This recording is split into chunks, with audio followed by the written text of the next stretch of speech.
सुप्रभात विद्यार्थियों, आज हम भाषा विज्ञान के विभाग अथवा मुख्य शाखाएं से संबंधित अध्ययन करेंगे। भाषा के वैज्ञानिक अध्ययन में भाषा संबंधी लगभग सभी प्रश्नों पर विचार किया जाता है, लेकिन इन सभी प्रश्नों में से कुछ अधिक महत्व रखते हैं और कुछ साधारण महत्व रखते हैं।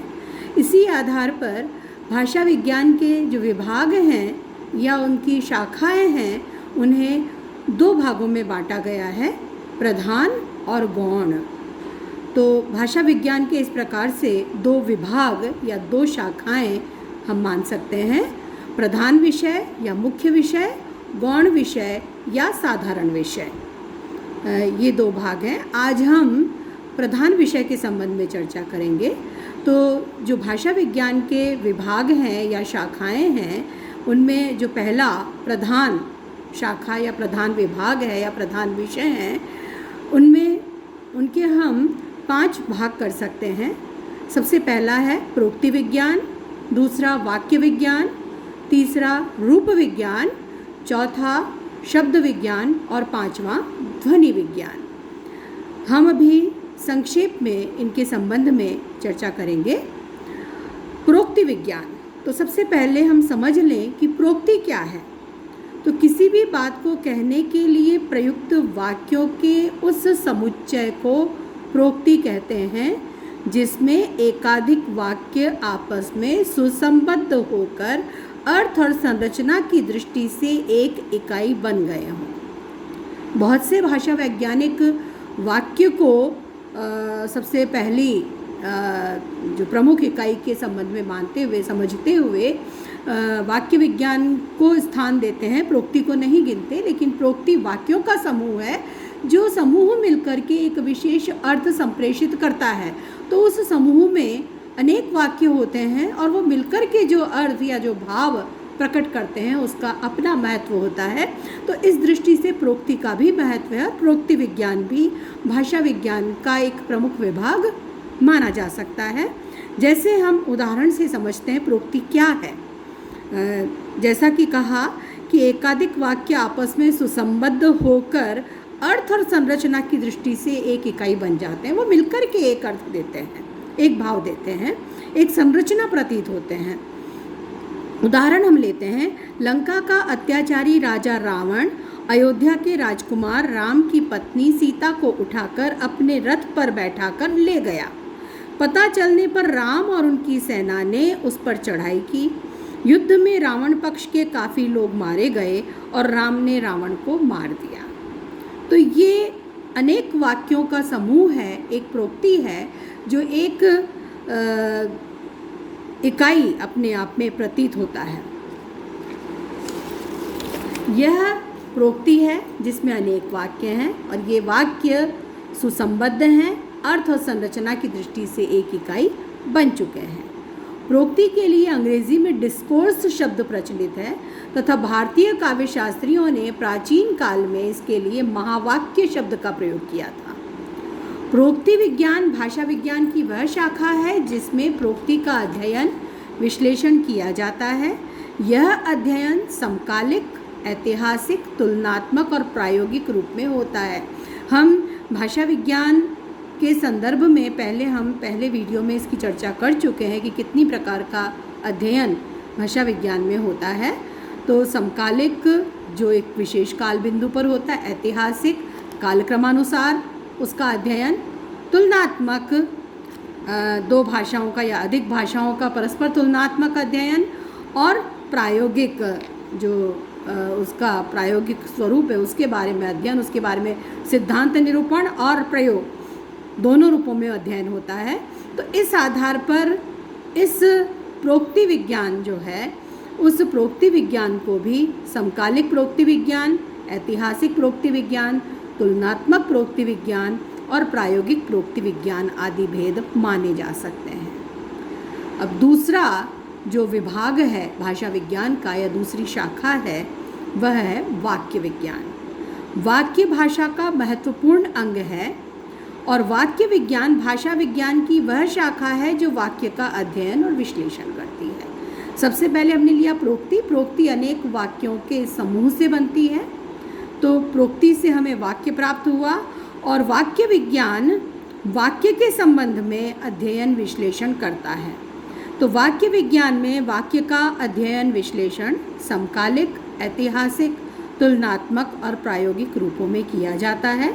इस आधार पर वाक्य विज्ञान के भी हम 4 रूप मान सकते हैं: समकालिक वाक्य विज्ञान, ऐतिहासिक वाक्य विज्ञान।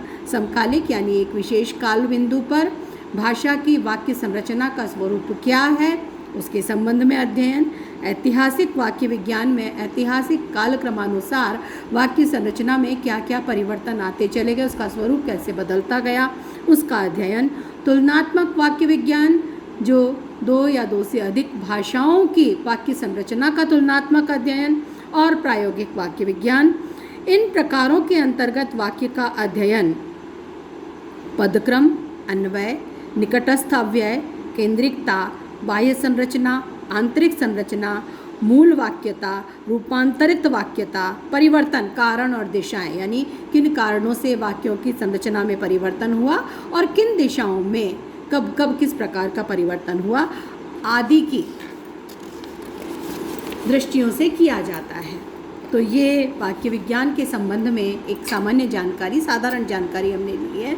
अभी हम केवल इनके जो प्रमुख शाखाएं हैं, प्रमुख विभाग हैं, उनके बारे में पढ़ेंगे।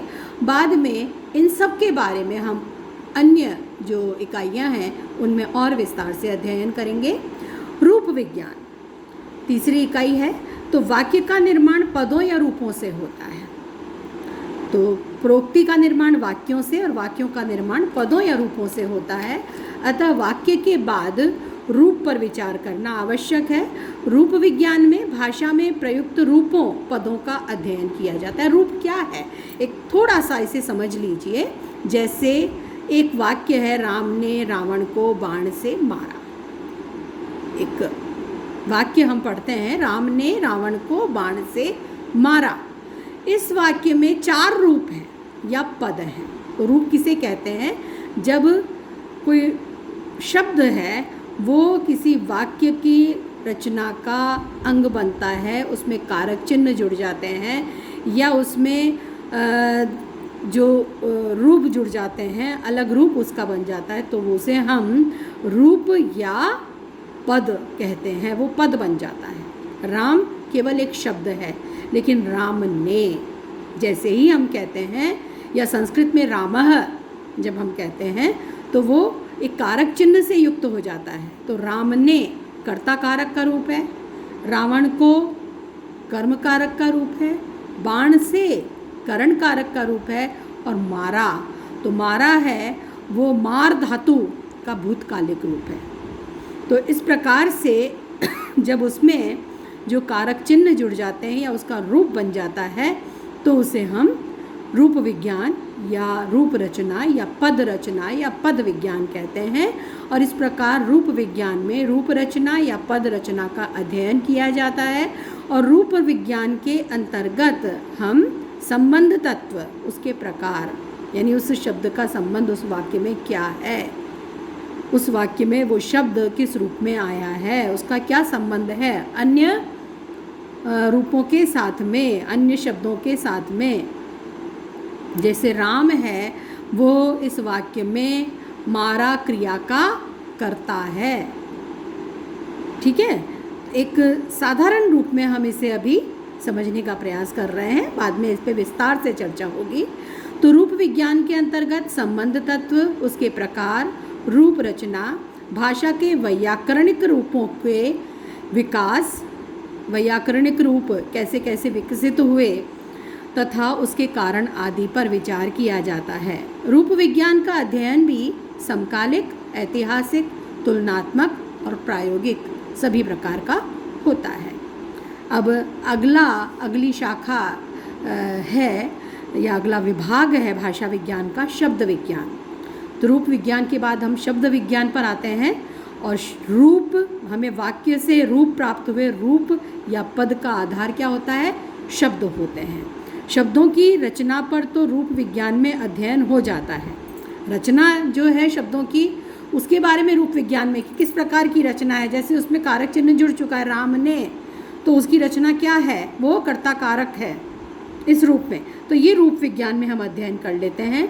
लेकिन शब्दों का वर्गीकरण, नाम विज्ञान, व्यक्ति या भाषा के शब्द समूह में परिवर्तन के कारण और दिशाएं, किसी भाषा विशेष का शब्द समूह क्या है, उसमें कौन कौन सी भाषाओं के, कौन कौन सी बोलियों के शब्द समाहित हुए हैं, उन शब्दों में किस किस प्रकार से परिवर्तन आया है, क्यों हुआ है परिवर्तन, उसके कारण क्या रहे, किन दिशाओं में परिवर्तन हुआ, इन सब के बारे में विचार शब्द विज्ञान के अंतर्गत किया जाता है। कोश विज्ञान और व्युत्पत्ति विज्ञान भी शब्द विज्ञान के ही अंग हैं। किसी भाषा के शब्द भंडार का इतिहास, उसमें परिवर्तन के कारण, दिशाएं, शब्दों से संबद्ध अनेक प्रकार के अध्ययन शब्द विज्ञान के अंतर्गत किए जाते हैं। जैसे अब हम उदाहरण से और इस बात को समझेंगे। रूप विज्ञान के अंतर्गत हमने उदाहरण लिया था, राम ने रावण को बाण से मारा। इस वाक्य में राम ने रावण को बाण से मारा रूप है, जो वाक्य के अन्य शब्दों से शब्द का संबंध स्थापित करते हैं। इन रूपों में राम, रावण, बाण तथा मार ये शब्द हैं, धातु हैं। तो इस प्रकार से शब्द क्या होते हैं और रूप क्या होते हैं, ये अंतर थोड़ा सा स्पष्ट इन उदाहरणों से हो जाता है। शब्द विज्ञान में समकालिक, ऐतिहासिक, तुलनात्मक और प्रायोगिक प्रकार का होता है। अगला पांचवा जो विभाग है, पांचवी शाखा है, वो है ध्वनि विज्ञान। तो ध्वनि विज्ञान रूपों और शब्दों का विश्लेषण कर हम ध्वनि प्राप्त करते हैं, ध्वनि पर पहुंच सकते हैं। शब्दों का आधार ध्वनि है, या ये कहें शब्द ध्वनि से मिलकर बनते हैं। जैसे राम शब्द र हलंत, हलंत लगा हुआ है र पे, प्लस आ स्वर उसमें जुड़ा है, तो र व्यंजन है, व्यंजन सभी हलंत होते हैं और जब तक उनके साथ स्वर का संयोग नहीं होता उनका उच्चारण हम नहीं कर सकते। तो र हलंत प्लस आ प्लस म हलंत प्लस अ, इन चार ध्वनियों से मिलकर राम शब्द बना है। इसी प्रकार रावण शब्द र आ व अ न अ, इन 6 ध्वनियों के मेल से बना है। तो ध्वनि क्या होती है ये थोड़ा सा आपको इस उदाहरण से स्पष्ट हो गया होगा। ध्वनि विज्ञान के अंतर्गत भाषा की ध्वनियों से संबंध रखने वाले उच्चारण अवयवों, मुख विवर, नासिका विवर, स्वर तंत्री, ध्वनि यंत्र आदि, जो ध्वनि यंत्र है, उच्चारण अवयव हैं हमारे, उनके संबंध में, ध्वनि उत्पन्न होने की क्रिया के संबंध में, ध्वनि लहर, उसे सुने जाने आदि का अध्ययन होता है। इस दृष्टि से ध्वनि विज्ञान बहुत कुछ प्रायोगिक भी होता है। किसी भाषा में प्रयुक्त ध्वनियों का वर्णन, विवेचन, ध्वनियों की व्यवस्था, उसमें बलाघात, अनुतान, संधि, संहिता यानी संगम और विवृति किस प्रकार हुई है आदि का विवेचन भी किया जाता है। ऐतिहासिक अध्ययन में ध्वनि परिवर्तन, उसके कारणों पर विचार किया जाता है और ध्वनियों का अध्ययन भी समकालिक, ऐतिहासिक, तुलनात्मक और प्रायोगिक सभी प्रकार का होता है। छठा विभाग है भाषा विज्ञान का, छठी शाखा है अर्थ विज्ञान। जो प्रधान शाखाएं या प्रधान विषय हैं उनके अंतर्गत छठा है अर्थ विज्ञान। अर्थ भाषा की आत्मा होती है और भाषा के अर्थ पक्ष का अध्ययन अर्थ विज्ञान के अंतर्गत किया जाता है। अर्थ क्या है, अर्थ का निर्धारण कैसे होता है, वह कितने प्रकार का होता है, अर्थ परिवर्तन के कारण और दिशाएं, समानार्थता, विलोमार्थता, बहुअर्थता आदि का अध्ययन अर्थ विज्ञान में किया जाता है। अर्थ विज्ञान में अर्थ का अध्ययन समकालिक, ऐतिहासिक, तुलनात्मक और प्रायोगिक होता है। यह भी उल्लेखनीय है कि अर्थ विज्ञान में शब्द, उपसर्ग, प्रत्यय, शब्दबंध, पद, पदबंध, वाक्य, प्रोक्ति, मुहावरे, लोकोक्तियों आदि सभी के अर्थ का अध्ययन किया जाता है। तो ये 6 भाषा विज्ञान के प्रधान जो विषय हैं, प्रधान शाखाएं, प्रधान विभाग हैं। और अगले वीडियो में हम जो गौण विभाग हैं उनके संबंध में चर्चा करेंगे।